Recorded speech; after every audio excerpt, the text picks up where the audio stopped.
Nous voici en la fête de Saint Marc et c'est aussi la grande rogation de l'année. En fait, les petites rogations, on les fait en Occident à la fin du temps pascal, juste avant l'Ascension, les 3 jours avant l'Ascension. Ça sont les petites rogations.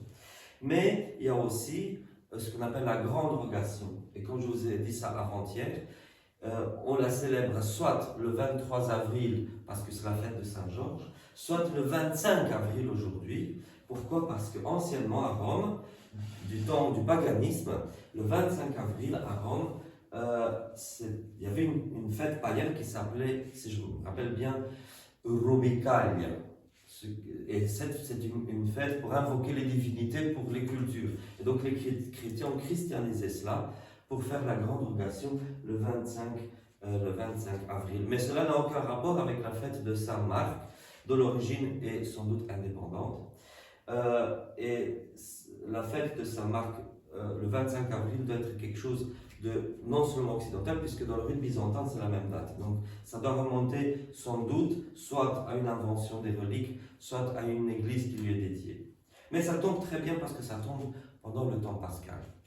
Et j'ai une question. Donc Saint Marc évangéliste. Quelqu'un connaît d'autres évangiles? Il y a combien d'évangélistes en tout? 4. Et alors, donc on a dit Marc. Qui sait me citer les 3 autres? Matthieu, Jean et Luc. Très bien. Donc, Matthieu, Marc et Jean. Voilà. Mamalu Jean. Mamalu Jean. Comme ça que je retiens. Oui, mnémotechnique. Alors, je vais vous parler un petit peu de l'évangile selon Saint Marc. D'après vous, est-ce que c'est le plus long ou le plus court sur les 4 évangiles? C'est le plus court, effectivement. Et on pense, les biblistes, en tout cas la plupart d'entre eux pensent que donc Marc écrit très condensé, et il paraît que l'évangile selon Saint Marc a été écrit à la base pour servir d'évangile d'une vigile pascale. Donc par rapport à un évangile normal, ça c'est hyper long, mais par rapport aux 3 autres, il est hyper court. Donc ça va être en condensé. Et apparemment, la communauté mathéenne, donc Matthieu et sa communauté qui ont rédigé l'évangile qu'on appelle Saint Matthieu, ont eu sous leurs yeux Marc, et Luc a aussi eu l'évangile selon Marc. Ils ont fait que des ajouts. Pour résumer un peu, enfin c'est très compliqué, mais pour résumer un peu la chose. Donc on dit l'évangile selon Saint Marc est le plus court. Donc je vais poser une question intéressante et je répondrai aussi à cette question, et ce sera le sujet de mon sermon aujourd'hui. Alors, quand vous lisez l'évangile selon Saint Jean, vous savez que l'évangile selon Saint Jean, on le lit beaucoup pendant le temps pascal. Quand on lit l'évangile selon Saint Jean, il y a certains qui disent oui, mais Jean, c'est un traité de théologie, et c'est vrai. Mais alors, si c'est un traité de théologie, ça a été écrit très tardivement, ce qui est vrai aussi, à la fin du 1er siècle, donc longtemps après l'ascension de Jésus. Donc, il y a beaucoup d'enseignements, beaucoup de choses du christianisme de cette époque-là, primitif, ce qui est vrai aussi. Mais alors, certains disent, oui, mais alors Marc était encore plus primitif, et Marc est beaucoup plus historique. Et alors certains qui nient la divinité de Jésus, ils nous disent, regardez, dans Saint Jean, ok, Saint Jean, il est clair et net que la communauté joannique croit en la divinité du Christ et du Saint-Esprit. Mais si vous regardez Marc est tellement concis, on ne trouve rien de tout cela. Et donc je vais aujourd'hui vous démentir un petit peu. Je vais vous expliquer qu'en fait, Marc, même si c'est l'évangile le plus court, il ne nie absolument pas la divinité du Christ. Au contraire, l'évangile selon Saint Marc soutient la divinité du Christ de façon évidente.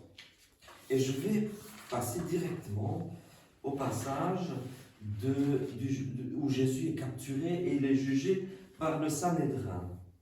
Donc il l'amène devant le Sanhédrin. Et donc vous savez pourquoi. Donc Jésus a été capturé, on l'accuse de beaucoup de choses.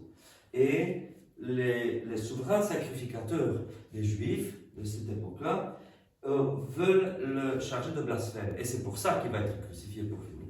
Et alors quelle est l'accusation? Qu'est-ce qu'on lui dit? Donc il est dit comme ça. Se levant alors au milieu, le souverain sacrificateur interrogea Jésus. Tu ne réponds rien? qu'est-ce que ces gens attestent contre toi? Mais Jésus se taisait, ne répondit rien. Donc en gros, tout ce qu'on avait dit de lui, qui voulait détruire le temple, en fait, rien de tout cela ne méritait la mort. En gros, si le fait de dire tout simplement qu'il était le Messie, sans plus, ou qu'il allait détruire le temple, quoi que ce soit, rien de cela ne méritait la mort. Donc ils veulent de sa bouche quelque chose de plus évident. Et il dit, et de nouveau le souverain sacrificateur l'interrogeant lui dit, es-tu le Christ, le Fils du béni, messianique? Et qu'est-ce que Jésus répond?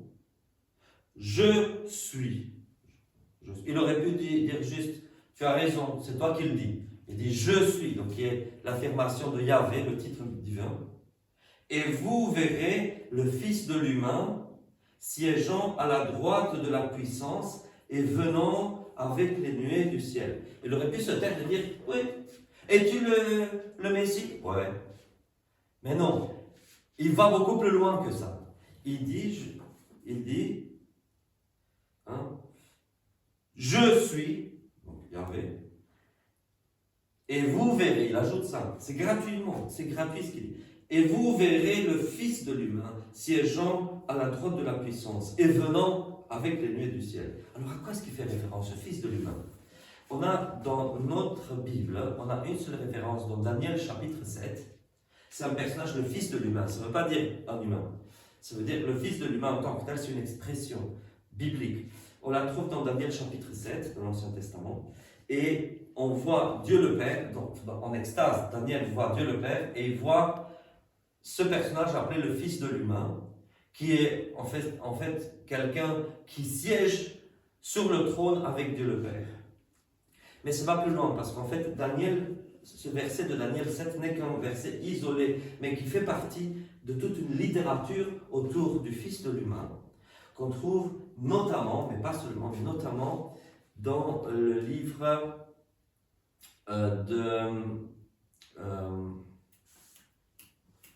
ça m'échappe, quel lapsus j'ai. Comment il s'appelle celui qui était élevé aux îles? Enoch. Il y a plusieurs livres d'Enoch. C'est pas Enoch qui les a écrits, c'est toute une littérature juive autour de ça. Dans les livres d'Enoch, il est tout à fait question de ce Fils de l'humain qui est divin, voilà. Et donc, en citant cette littérature-là, parce que Jésus il cite pas seulement Daniel 7, il cite toute cette littérature-là. Et en fait, dans la littérature hébraïque, d'avant le Christ, tout juste, on faisait la distinction. Le Messie était vu comme un personnage et le Fils de l'humain comme un autre personnage. Et c'est Jésus qui, finalement, nous dit qu'en fait, c'est la même chose. Mais jusqu'à Jésus, on ne devine pas que c'est exactement le même personnage. C'est Jésus. Mais ce que le souverain sacrificateur lui demande, es-tu le Messie? Non seulement il dit être le Messie, mais il dit aussi être le Fils de l'humain. Être ce personnage, ce personnage qui siège sur le trône avec Dieu le Père. Donc Jésus affirme sa consubstantialité avec Dieu le Père. Bien sûr, le souverain sacrificateur de cette époque-là et son entourage, c'était des Sadduciens. Eux, ils ne prenaient comme écriture que le Pentateuque. Mais ils étaient tout à fait au courant de la littérature des autres courants judaïques. Et peut-être même que pour des gens comme Anne et Caïphe, le simple fait de parler du Fils de l'humain en tant que tel, comme personnage, ça pouvait déjà être scandalisant pour des gens qui ne peuvent pas admettre un Dieu pluriel. Mais il y a toute cette littérature, voilà, ce Fils de l'humain du livre d'Enoch. Donc, pour conclure, l'évangile selon saint Marc, si ça avait été juste un récit qui eût voulu transmettre un enseignement sur un petit prophète, je ne sais quoi, il n'aurait jamais eu ça. Mais dans Marc, comme je dis, il aurait pu dire, saint Marc aurait pu rédiger le dialogue de Jésus avec le souverain sacrificateur de façon simple. Es-tu le Messie? Ouais. Ok, on te tue. Mais non. Cela ne suffisait pas pour le tuer. Il y a eu d'autres gars, après Jésus, dans les milieux juifs, qui se sont proclamés le Messie et personne ne les a tués juste parce qu'ils réclamaient une messianité terrestre. Dire je suis le Fils de l'humain, c'est revendiquer une messianité céleste, divine. Donc voilà un petit peu sur l'évangile selon saint Marc. Alors je vais conclure. Nous lisons les Écritures en Église, et c'est très bien. Mais si à un moment donné, vous avez une Bible à la maison et vous avez envie de commencer par quelque chose, vous allez vous dire avec quoi je vais commencer. Certains vont dire, je vais commencer par la Genèse. Oh mon Dieu, c'est 50 chapitres, c'est long. Je me décourage après la première page. Moi je dis peut-être commencer par Marc, parce que sur les 4 évangiles, c'est le plus court. Voilà. Donc si vous voulez commencer par quelque part, vous pouvez commencer par Marc.